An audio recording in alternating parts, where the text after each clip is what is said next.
Mesdames, Messieurs, bonjour, bonsoir. Vous nous suivez de partout dans le monde et particulièrement à Kabeya-Kamwanga, Zouabilumbu. Nous sommes là dans la province du Kasaï oriental chez le gouverneur Maweja.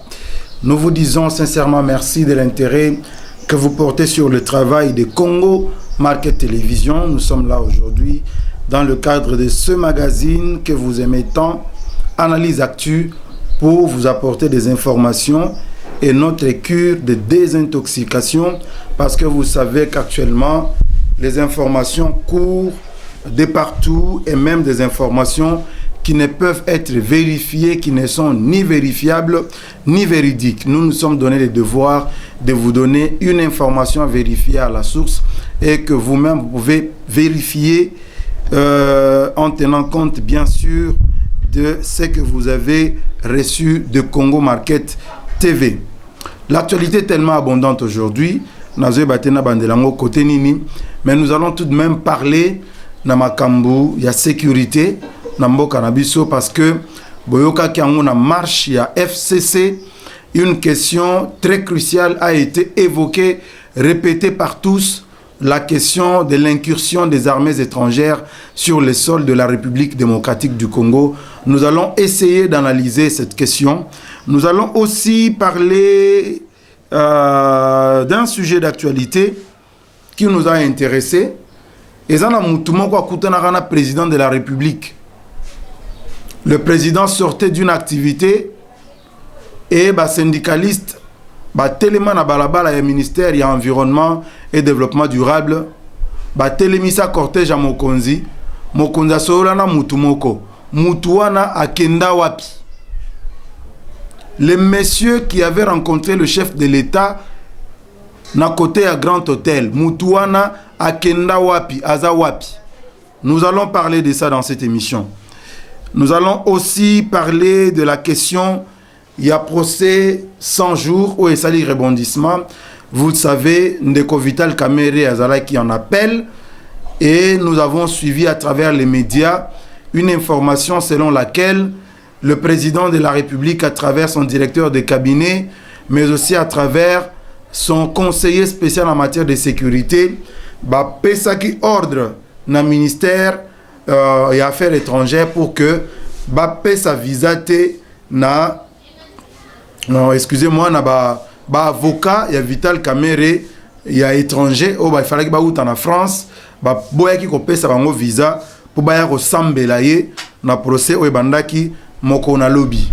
Et puis to ko sala moi chute muke nandeko Iber Kabasubabo, le piètre gouverneur que la province de l'ex-province du Kasaï occidental aura connu. Vous avez suivi, qui a jeté de l'opprobre sur l'institution président de la République.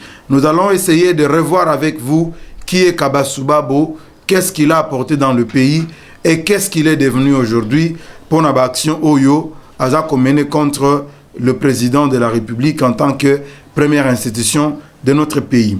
Avant toko tanakata vif ya matière nabiso na lingi bolandana no clip Oyo ya ndeko nabiso Lidin Tseya.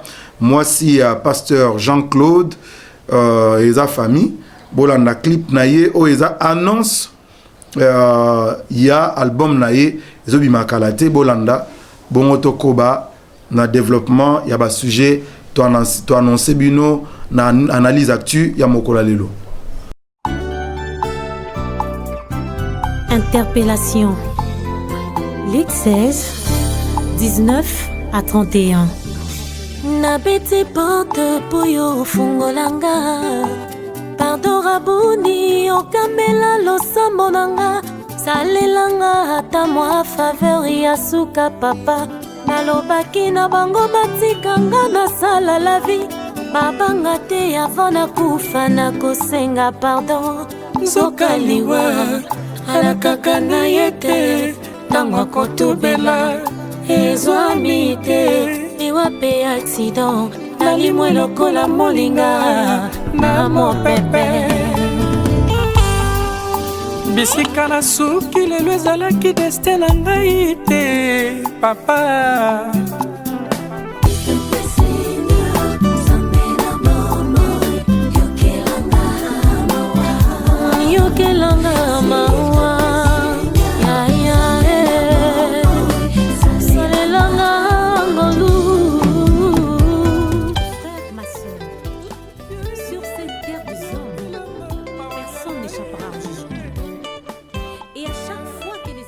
Merci beaucoup. Nabandeko sur la Congo Market Télévision, sur notre page Facebook Congo Market TV, mais aussi sur notre chaîne YouTube. Tous les Sengomingi, il y a qu'à savoir bino très nombreux. Peu na ba réaction na bino bozo comme la biso à tout moment. Nous avions promis de lire quelques messages. Je sais pas, nous allons tenter de le faire si on saura bien, parce que Boza Penza et Belé Bozo Komelabiso, nous voudrons bien vous faire part na ba message na bino Bozo Koma. Mais avant cela, na kolinga d'abord ndenge na annoncer bino to bananu likambu ya ndeko mobali oyo azalaki akutanaki na président de la République. C'était encore en 2019, le 13 août, si je ne me trompe pas, pour akutanana mokonzi ya mboka. Il venait des cliniques Ngaliema, je crois. Tango azoya ba agent ya ministère ya environnement. Ba telema na balabala. Il y a un monsieur Oya Bima aya ba kutanana président de la République. Mais ce monsieur-là, Awa Tozoloba, est dans la prison. Je suis en train de chercher à retrouver son nom. Pour vous. Je retrouve son nom rapidement. Monsieur s'appelle... il s'appelle Monsieur Bosuku Madiliba Caleb. Monsieur Caleb Bosuku. Monsieur Caleb Bosuku, ndenge nazolo baboya tosa l'émission Oyo. Monsieur wana bomonaka na image, toroche la bino reportage wana pour se rappeler, pour rafraîchir mémoire na bino. Le monsieur obokomona na image awa. Oyo akutanaka azwaka courage. C'est un président, il y a délégation syndicale na ministère de l'environnement. Oyo azwaka courage. Il y a quoi affronter cortège à Mukonzamboka, puis Mukonzamboka Telemi.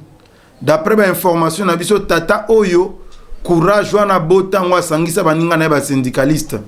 Alors bana boya to sambela. Ba sambela prière ba sala baloba nzambe. To lingiler to rote mana balabala wa. Mukonzamboka zoya. Ale kabiso te. Cortège na ye etelema. To pesa ba doléance na biso. Nzambe lokwa yoka ne mawa ya bana batu ayoka mawa bato banyoko maka. Le cortège du président venait. Le cortège s'est arrêté.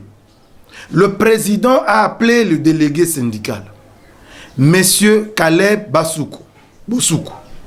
Basolo Linaye. C'est quoi le problème? Monsieur a posé le problème. Et Zalakini Likambuya prime. Parce que vous voyez que dans la plupart des ministères, viva kanaba prime. Parce que salaire, normalement, et couvrira penza bosenga ya bajan et l'état. Alors, tant que solina mokonzamboka batali ici problème que depuis 18 ans, il y a règne à mokonzi Joseph Kabila. Basala ba démarche pour bazwa prime. Boyebi yango que même na niveau international, et ça na ba prime au bazo pesa na ba pays oyo et ça encore que lutter pour un écosystème et à la préserver dans la République démocratique du Congo. Mais ministère de l'environnement na mboka na biso ba Jean bazwaka primte. Ba lelil mokonzamboka ayoki. Asengi ba pesa numéro, azu numéro ya ndeko mobali oyo. Tango akei 3 jours après. D'après mes sources, le président de la République a bengisi Moutouana. À la présidence, Sololi, le président lui a demandé dans quelle ligne budgétaire on pouvait bien inscrire Primo Bazo Luka. Le monsieur a donné parce qu'il avait toutes les informations. Le président de la République a transmis au Sénat parce que Ezaki déjà budget Ezaki déjà adopté à niveau de l'Assemblée nationale, la Chambre basse, comme vous savez que budget ce qui est outil dans l'Assemblée nationale et matarana Sénat et puis basali toilettage à niveau na bango ce qui bayokani après ba promu batini pas le président de la République.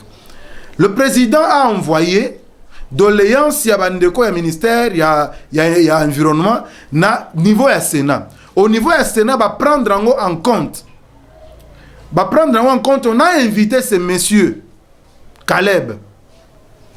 Photo na yewana. On l'a invité par le Sénat, comme il a Sénat, à expliquer les Kamundenge Zalaki. On a pris en compte doléances Nabango, ou Zalaki, transmis par le président de la République. On a ouvert une ligne budgétaire de l'ordre, il y a 13 milliards, il y a francs congolais. Mais, qu'est-ce qui va se passer après? Nasi Mayama Solo, l'herbe pesi, ligne à 13 milliards de francs congolais. Ministre a bengisi Ndekomobali Oyo a félicité. Po yema kwa bundaki tia kokite. Ndeko Claude Nyamugabo. Ministre de l'environnement. Abunda kokate. Mais grâce à l'action, il y a syndicalistes on a baninga nae. Bakutana président de la République. Bazu solution. Le secrétaire général a bengié a félicité. Mais na chita si matango baluki a commission en action naie. Mais neka makambango ezana na mboko makambo batu ba changer na nte. Awa tozoloba au lieu il y a 13 milliards ligne ezaki ouverte. Il y a 13 milliards de francs congolais. Un détournement s'est opéré. Détournement et salemi. Au lieu de 13 milliards, et mon anikaka 9 milliards. Au Moussou Sekewapi, Ezoye Bana T. Le secrétaire général à l'environnement a rédigé une correspondance pour dénoncer ce détournement. Tant qu'on a dénoncé Yango, ce monsieur le syndicaliste, Tangwa Yoki Yango, a eu correspondance wana, il a commencé à sensibiliser les agents pour que bas se mobiliser balande la mbongo wana. Qu'est-ce qui va se passer par la suite? On va l'arrêter. Ah, nous parlons Azana Makala. Azana Makala. Mboko yotorokende boye tiwapi. Pourquoi les gens ne veulent pas comprendre que le changement est arrivé? Il faut batouba changer. Donc, bo détourner mbongo ya ministère, ya ba agent. Et tant que moutazo loba, vous le prenez, bo tiens na makala. Non. Nous vous dénonçons. Nous vous dénonçons. Azo mérité makala te. Moutou azo mérité makala, eza moutou a détourné. Lui n'a fait que dénoncer. Yango tozo senga nabandeko bazanzinga nzinga mokonza mboka. Sango yekomela mokonza mboka. Ekomela mokonza mboka. Parce qu'il est au courant, il n'y a pas si y a bandeko ministère de l'environnement. Parce que bah pesa qui est doléance wana. C'est grâce à lui que la ligne budgétaire a été ouverte au niveau du budget il y a 2020. Mais comment ça fait-il que Moutou a dénoncé détournement à se retrouver dans Makala Lelo? Et a dénoncé en gros sur base, il y a une correspondance, il y a secrétaire général qui aujourd'hui lui est libre. Ah, Congo. Torozongela dossier o na mozindo malembe. Torozongela ngo malembe pour bien comprendre ngo.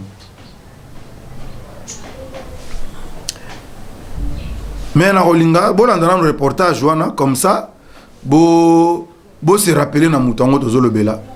Bon to continuer.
Boyoki, wana eza mokolo yo président azaki na activité na Pullman, tango azobima na Pullman, bazelie wana na coin, na croisement ya avenue, ceux qui ne sont kende boulevard Tchachi, devant parking ya Grand Hôtel, nde esika batelemisaki mokonzi mboka, nde jour makambo ebandaki.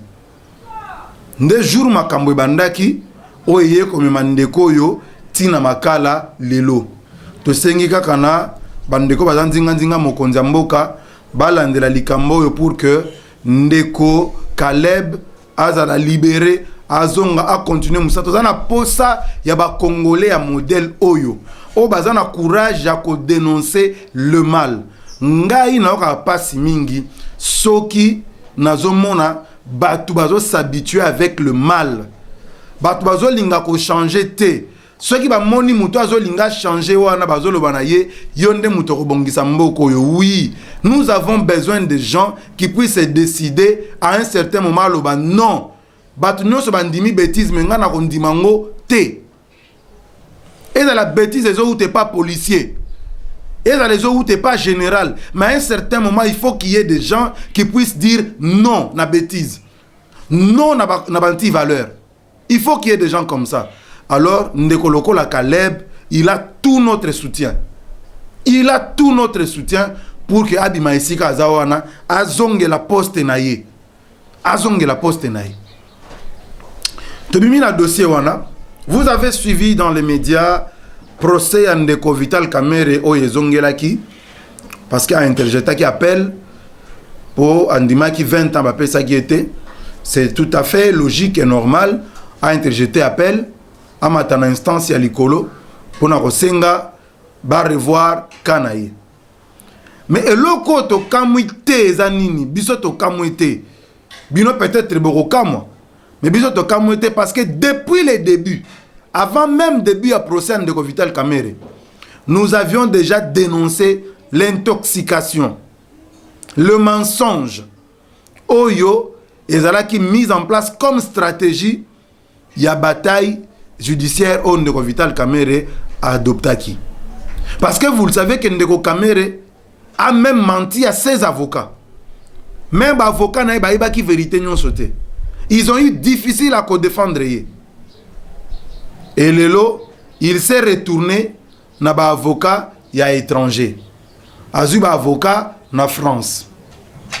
Mais ba avocat qui na France qui n'ont pas pu se déplacer pour na ba raison oyo bango moko na client na bango ba yebi. On a pris ça balingi ba tiango na mukongo ya président de la République. Vous avez suivi plusieurs correspondances et tamboli na semaine oyo. D'abord une correspondance au bache yango na kombo ya directeur à cabinet ad intérim ya Mukonzamboka Ndeko Eberand. Balobi a commis Mukanda atindango na ministère des Affaires étrangères pour que le ministère des Affaires étrangères instruise l'ambassade de la RDC en France pour que ait sa visa te na ba avocat français à Vital Kamerhe ou il fallait qu'il baille ressemble là awa. Ah, mais Boroko sakati wapi? Boroko sakati wapi? Soko tali document wana, lettre wana circulé. Okomona d'abord que ezaki zoba zoba. Soko tali papier kaka ya lettre ngo pona komona ke eza ba labo moko penza ya bomwana, ba labo moko o ezanga penza intelligence.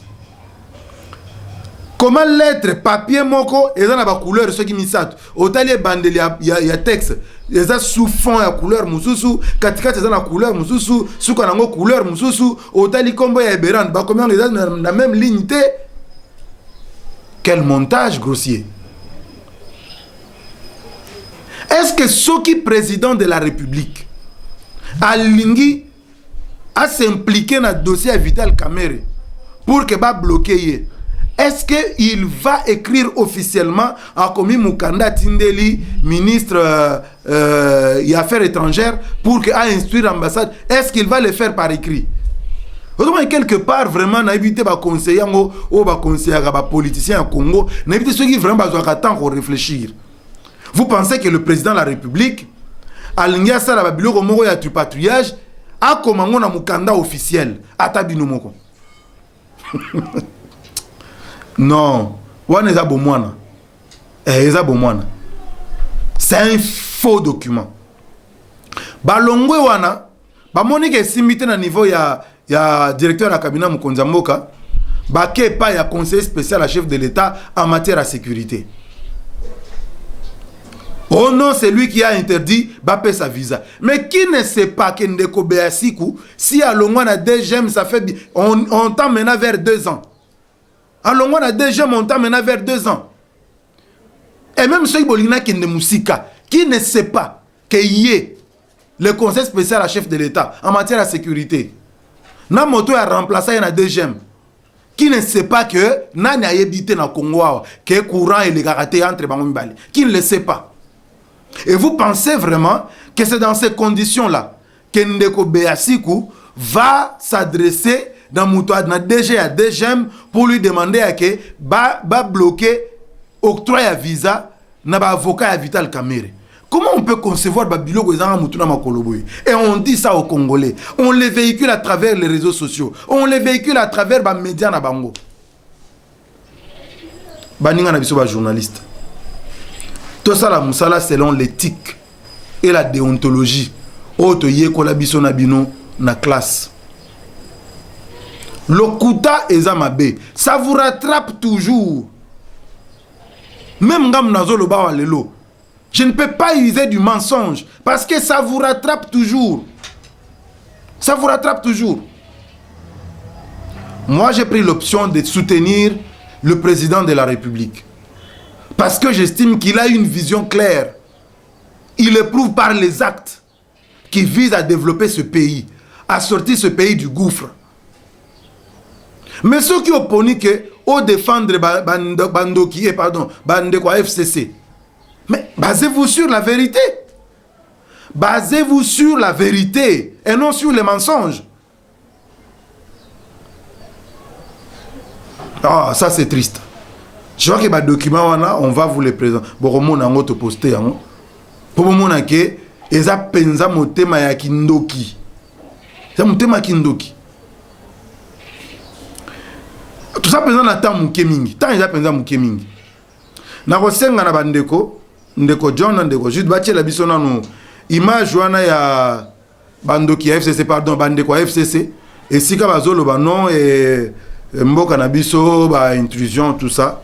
Le Bibiso regroupement Alliance pour l'avenir membre FCC Dozali Kotambola Kobenga Bakonzi Amboko Yokoloba cette armée mobimba ezali na territoire na biso batu bazako yako bundepa na biso mais ba institution ezali na distraction il faut batelema batela mboka na biso parce que mokonzi na biso autorité morale na biso Joseph Kabila Kabange azali kosenga biso mikolo nyonso to soutenir ba institution pe to soutenir coalition na biso FCC cash. Tozo ebisabino pe tozo zongelango à chaque fois le verre n'est plus à moitié plein et c'est l'équipe. Et c'est l'équipe katikati. Bientôt le verre sera plein. Et dès qu'il sera plein, il va déborder. Ceux qui bateau babata maginase au bazar obimisa mutute, ils auront la possibilité ya que tout le monde a mituna bango. Bande konangai. Il y a des gens qui prennent le goût à décourager les Congolais, à démotiver les Congolais. Il y a repéré bango ba tension, il y a rebellisa ba Congolais comme quoi le pays va très mal sur tous les plans. Ils prennent le goût à ça. À démontrer ça, à dire ça, pas à démontrer, à dire ça, capable de le démontrer. Je dis bien incapable de le démontrer. Bozo Kabando qui pardon bande quoi FCC bazoloba que le pays est envahi par 7 armées. 7 armées, 7. 1, 2, 3, 4, 5, 6, 7. L'émission passée dans le lobby, est-ce que Bozo a posé ça? Toloba vraiment ma kambango ya ba incursion ba armée wan. Bozo na posa tolobango penza. Ça va vous arranger.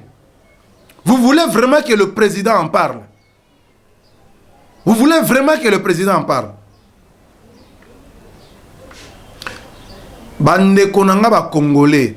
Bolanda makambo bande ke ya FCC bazoloba te. Bolanda te. Parce qu'aujourd'hui, si nous voulons être regardants par rapport à la situation sécuritaire, le gouvernement actuel est occupé à 70% par le FCC. 70%. Donc ceux qui m'ont simbaté sur le plan sécuritaire, le ministre de la Défense, il est de quel bord? PPRD, FCC. Eza bango. Eza bango. Yende mutu. Loko la bango bazolo bake y a 7 armées sur le sol congolais. Soit, hypothèse des amis balé. Ya liboso. Soit, yé ministre de la Défense. Mouta yebisi bandeko na bandeko na ya FCC que il y a 7 armées sur le sol congolais. Et dans cette hypothèse-là, il faut ministre de la Défense a interpellé l'Assemblée nationale et Sika FCC à majoritaire. Pourquoi ce n'est pas fait? Dites-nous pourquoi ce n'est pas fait. Pourquoi le ministre de la Défense, Poboyoki FCC, ou y majoritaire, na organe délibérant national, na niveau Assemblée nationale, bata majoritaire, il y a 7 armées sur le sol congolais, mais il n'interpelle pas le ministre de la Défense pour s'expliquer. Il se limite seulement à nous dire que ministre, information, il y a 7 armées. Est-ce que Bandeko ya FCC, les 7 armées au Bazolo Bawana, Baza place Nini? Sa localisation, il y a 7 armées sur les sols congolais. Est-ce qu'ils peuvent le faire aujourd'hui? Nous savons tous, nous savons que les loyaux armées OESA présentent de manière, moi étant et sali, c'est l'armée zambienne. Mais encore une fois, écoutez l'intelligence et la sagesse de notre président. Pour la FCC, pour le FCC, il fallait que le président de la République a annoncé guerre contre la Zambie. Est-ce que nous sommes prêts à engager une guerre aujourd'hui contre la Zambie? Est-ce que nous sommes capables aujourd'hui de mobiliser les moyens, les ressources pour engager guerre contre la Zambie? Le président de la République a choisi la voie diplomatique. Il a choisi la voie diplomatique. Et aujourd'hui, à niveau de SADC, on a donné raison au gouvernement congolais, on a donné raison au pouvoir de Fachi à l'administration Fachi. En demandant l'armée zambienne et quitter le sol congolais, Bapesi Bango 7 jours. Ah, Dozo Lobawa, Balongo na Belé à Congo. Fachi a gagné, toi a gagné. Bolingaki, Bazo Bundana nous na Est ya Congo kuna. Et Sika Oyo, le ventre mou. Et Sika Bazo Lingana nous Bazo Ngisa Kimia. Oyo bande kwa FCC ba yebi situation ba tikaki. Bon, le roi Bazana, nous situation Oyo Joseph Kabila tikaki parce que c'est depuis son pouvoir. C'est bonito que de Moussika depuis Mouzé. Ti lelo. Situation on est à Est Yamboka. M23 Oya Komo Tchamakele lelo. M23 Oya Tchamakele lelo. Ada poussé par qui? Bino bande kwa FCC, boye bien, très bien. Mais pourquoi vous ne dites pas la vérité aux Congolais? Vraiment, vous avez les kilos à Congolais. Oh non, sécurité, et tout ça. Qu'est-ce que vous ne connaissez pas? Et là, on y boye bité. Tout ça, et ça va nomination, Mokonza Mboka, Asali Nakatia, armée Nabiso. Ça fait très mal au FCC. Ça fait très mal. Très mal. N'invitation qui va vous pardonner à Mokonza Mboka. N'invité. Mais attends, va pardonner. Tous les Congolais s'en foutent. Éperdument. Parce que tali Congolais, t'es pour ça Congolais, qui n'y a ils ont en Est. Bah, généraux non soit Moïbi Biwana. De côté. Pour insuffler au moins un mouvement, pourquoi il y a Sika force, pourquoi il y a Sika. Et c'était que tout ça n'a pas soda, bah, lemba, non. Tout ça n'a pas soda, il y a solo na katia mboka, oyo. Colonel Mamadou à la Kissa Yango. Bouza Mabé à la Kissa Yango. Qu'est-ce que vous voulez, bande quoi? Vous voulez quoi? Ce qui se passe aujourd'hui dans Minembwe, parce que dans Minembwe, c'est le problème, vous le savez. Tant que Est, nous savons que le problème dans Minembwe est que Bounya Ekweya. Bounya Ekweya. Mais Ekweya te. Bounya Ekweya te. Bounya Ekweya te. Nous savons, plan dans Minembwe est que Bounya Ekweya, mais Bounya Ekweya te. Bandeko yo bazan nommé pas Mokonza Mboka. Ne vous faites pas intimider. Ne vous faites pas intimider. Bosala musala rozon gisa kimia bandeko na biso ya Est ya Mboka bape mapenam. Bape manan.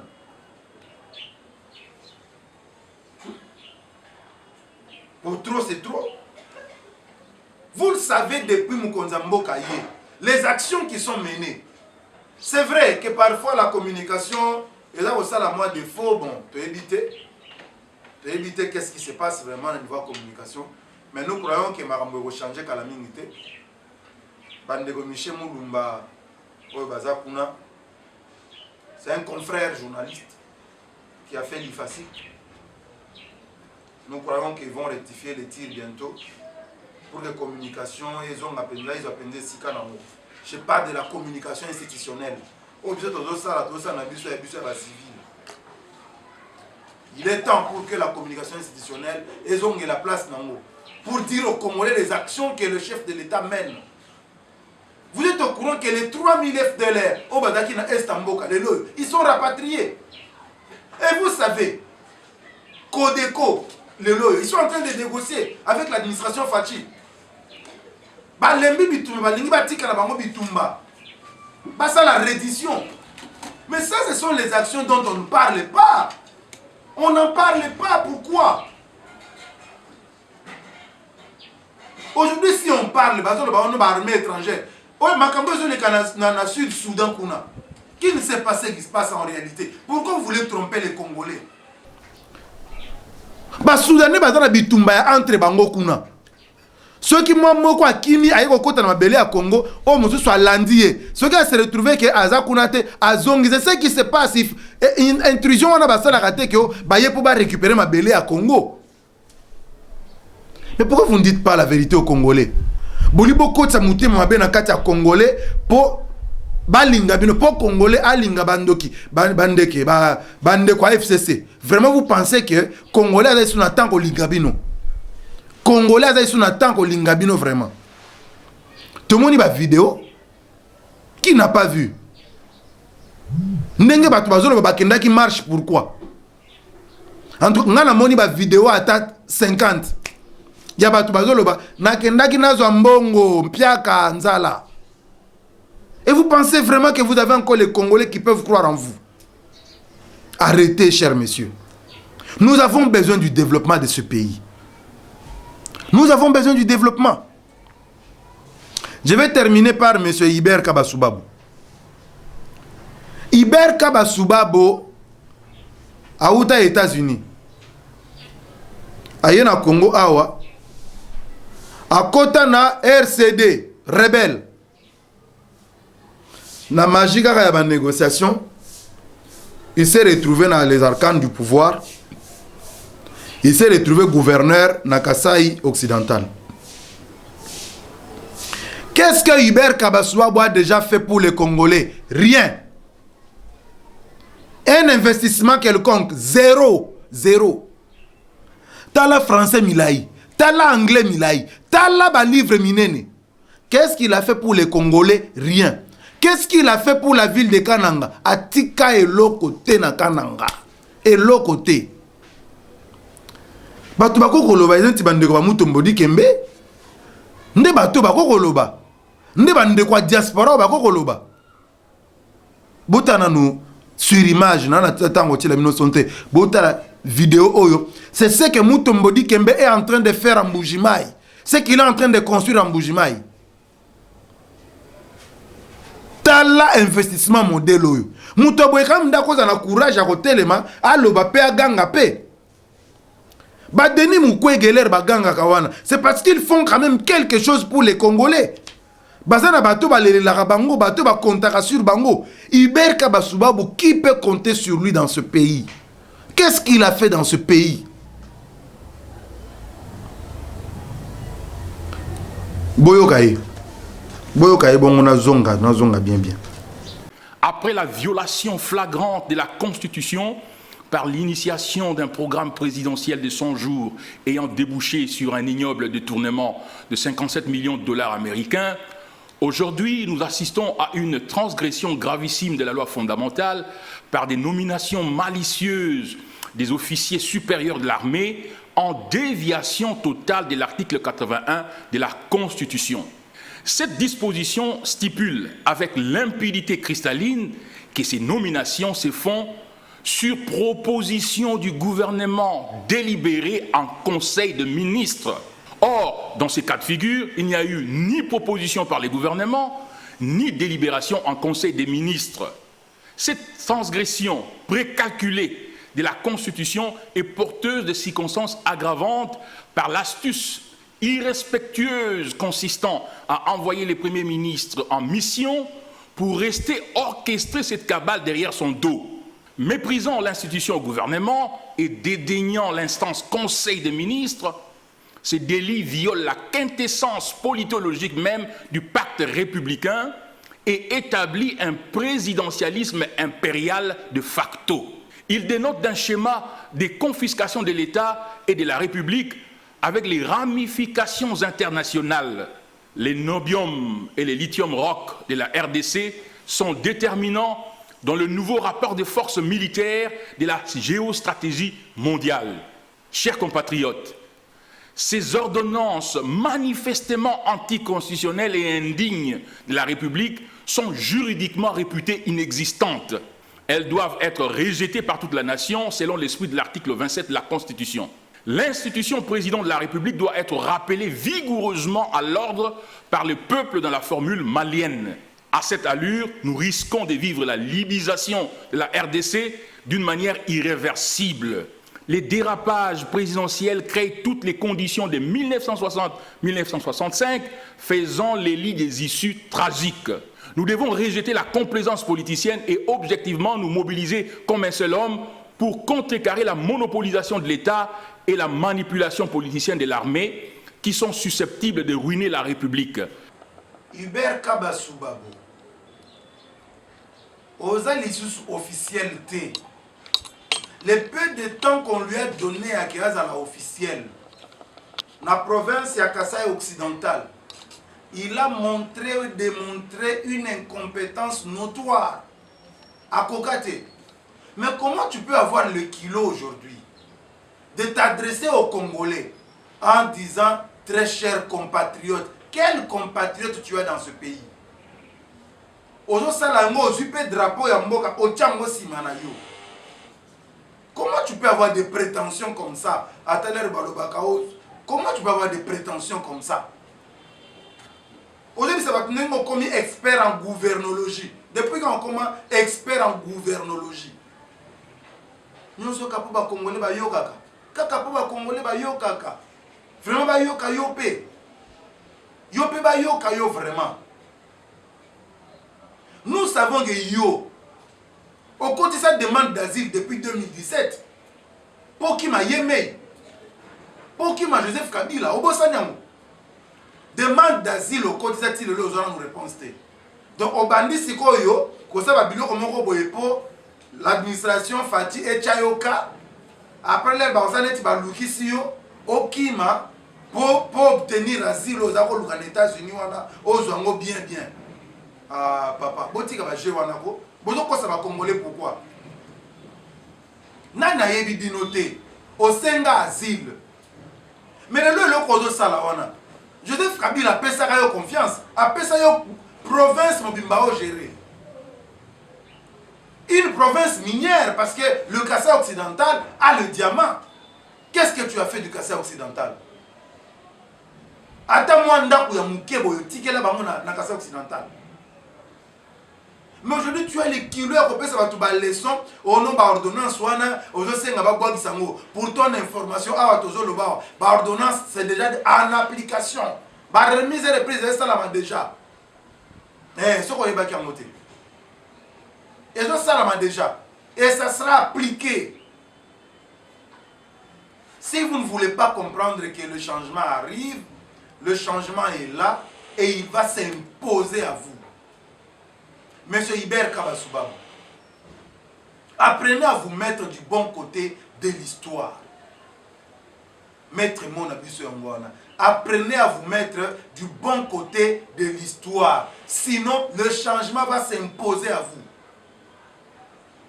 Aujourd'hui, Joseph Kabila yo kelo lisumao. Akotia yo wapi? Joseph Kabila akotia yo wapi? Akotia yo wapi? Ana place akotia yo te? A la place à voter. Ngoïka Sanjaza, on a eu place. Car il y a une place. Eh, ceux qui se nitent, Ngoïka Sanjaza, on a eu Boyo, Barotia yo wapi vraiment, Barotia yo wapi. On ne peut pas son bon. C'est vrai que chômeur est là passé. Et ça, il y a des gens qui sont congolais, non, sont pas comme Alélo. On dit ma passe, quoi, papa. Ce qu'on dit, c'est qu'il y a une opposition. Ce que l'opposition a pété, qu'il y a une opposition. Nous sommes toyebi ozo luka bachayoka pour la demande d'asile oyo koti ça na Maryland ti lelo ozo na nous réponse té ndelo ozo luka c'est simplement ça bandeko ba congolais Hubert Kabasubabo aza mutu ya kolanda té c'est un incompétent bachaye gouverneur na Kasaï occidental a sala eloko té André Kimbuta route bien à ça là et le côté André Kimbuta tika moi bâtiment on a tika et ça n'a pas fissure partout et on a pas toilette maille les karaté au moins André Kimbuta tika wana Iber Kabasubabo atika et le côté azoluka bachaeka ceux qui bakangiye après on va négocier liberté tout ça après avec nos bata mon ambassade on a sengi asile baje wane yebani mais muta Rolanda yo bokanga ye kututé bato ono bokanga yete wana ko pia mutu makasi ko vimbise mapeka bokanga Iber Kabasubabo te bosala epé lo bo interpeller yepete il n'est rien il ne représente rien boki payete amuta Rolanda te boti kabiso to s'en charger na ye to expliquer ba congolais Iber Kabasubabo aza nani c'est tout. oh renseignement bolanda yete oh ba service de sécurité bo kipe yete bo boa kisaye elo bazo luka yango na zo mabino na piste wana ya ke bo kangaye bachayeka après ba avocat ba kota makambango asenga liberté provisoire après la robima ki abatami na ambassade et pour na lobby na président et pouvoir dictatorial et bazo menace bo kipe yete na soki apona le lobotika malamu lo sapo